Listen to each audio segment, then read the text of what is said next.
The student who silenced a room, a true story of courage. Picture this: a packed university auditorium, a political panel that's about to explode, and one student in the back row who's about to change everything with just a few quiet words. This is the story of Elena Garvey, and what happened when she decided she couldn't stay silent anymore. The setup: it was a Thursday afternoon at the University of Texas in Austin.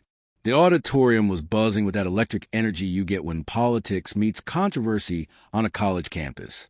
Students, professors, journalists, everyone was there for a panel called Public Voices, Politics, Media, and the Power of Narrative.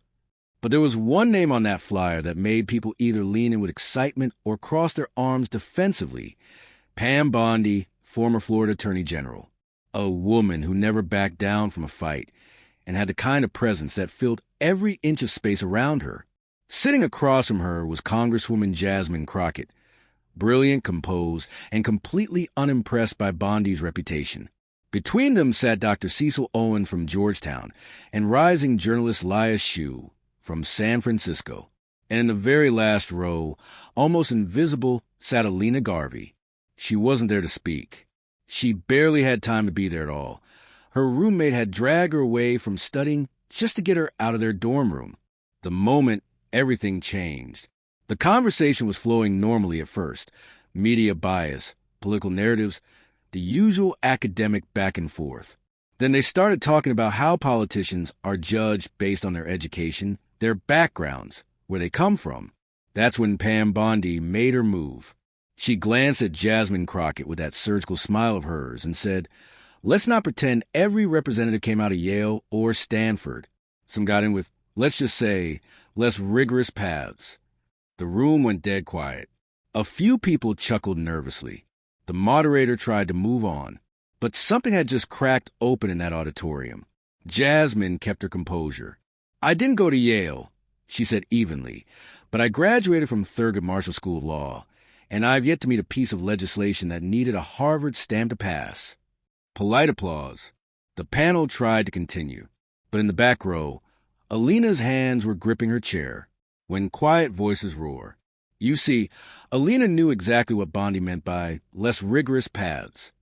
She'd heard it before, in guidance counselors' offices, in classmates' tones, in the way people looked at her when she mentioned public school. Her mom cleaned offices overnight. Her dad fixed cars with cracked hands in the winter. She fought like hell to get into UT, working 3 jobs, juggling financial aid deadlines, studying in laundromats and backseats of cars. And suddenly, she couldn't stay quiet anymore. "Excuse me." Every head in that auditorium turned. Elena stood up, notebook trembling in her left hand, her voice shaking not from fear, but from the pressure of finally speaking her truth. "For some of us," she said, her voice growing steadier, "getting into college at all was the hardest part. We didn't have private tutors. We didn't have parents who went to college before us. So when someone questions the legitimacy of where we studied, they're not just talking about credentials.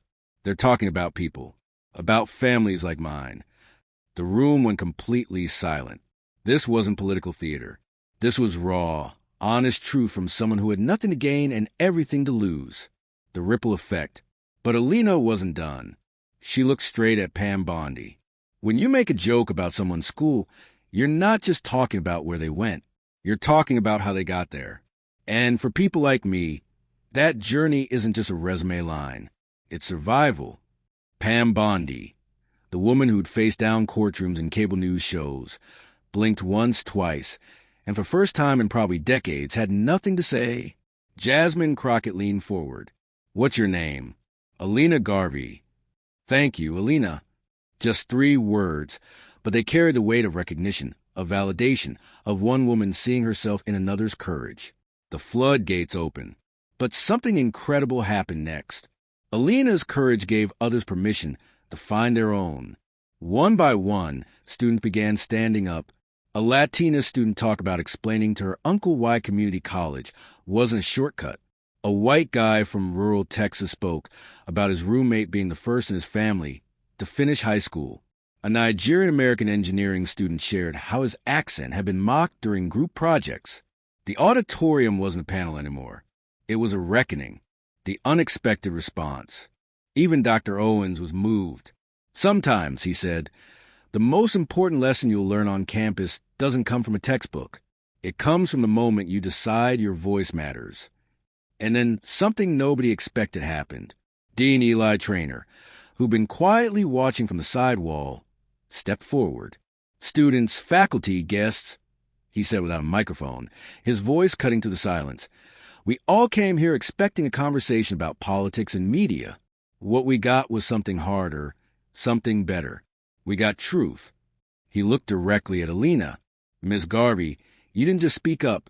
You reminded all of us why we're even here. Education isn't about pedigree. It's about people. And courage like yours, that's the foundation of change. The real power shift. Here's what made this moment so powerful. It wasn't about going viral or making headlines. Nobody was live streaming for clout. This was about something deeper, about who gets to speak, who gets to be heard, and who gets to feel human in spaces built to make them feel small. Even Pam Bondi seemed to recognize what had happened. I've been in public life a long time, she finally said, her usual edge completely gone. I didn't expect this, and maybe I needed to hear it. It wasn't quite an apology, but it was a crack in the armor, a moment of recognition from someone who rarely gave anyone that satisfaction. The aftermath. The next morning, campus felt different, not because of any trending hashtags or news coverage. There weren't any. It was different because of the conversations happening in hallways, in library corners, over lunch tables. Professor Wexler sent an email thanking attendees, ending with, "Some lessons live outside the syllabus. Yesterday was one of them." To the student who spoke from the back, "Thank you." Alina found herself overwhelmed by messages from classmates, professors, even people she barely knew. Most said the same thing in different ways. You made us think. The lasting impact. Dr. Owens invited Alina to his office that week. "Do you want to work on something?" he asked. Not an assignment. Something bigger. An idea worth building a conversation around. Jasmine Crockett, before leaving town, told Professor Wexler, "She's going to be something. Might already be." And Pam Bondi? She left quietly the next morning. No press statements, no tweets. Maybe she understood that nothing she could say would rewrite what had already been felt. The real lesson. Here's what this story is really about. In a world obsessed with viral moments and sound bites, sometimes the most powerful changes happen in quiet rooms with no cameras rolling. Sometimes courage looks like a scared college student standing up when her voice is shaking. Sometimes leadership isn't about having the microphone.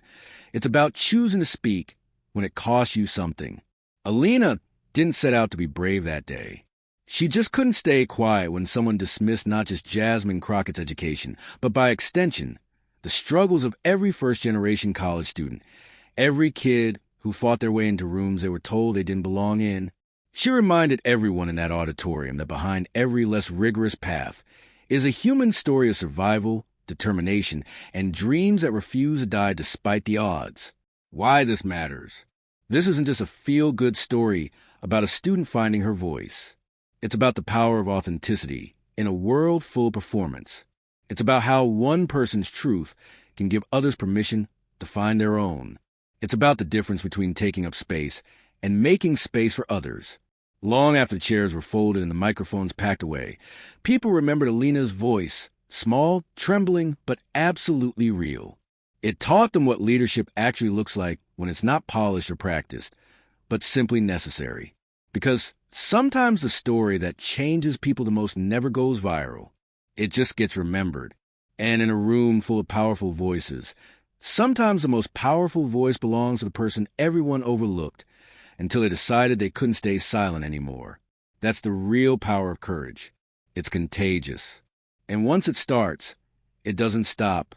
If this story moved you, if it reminded you of your own moments of finding your voice or staying silent when you wish you'd spoken up, remember, your voice matters too.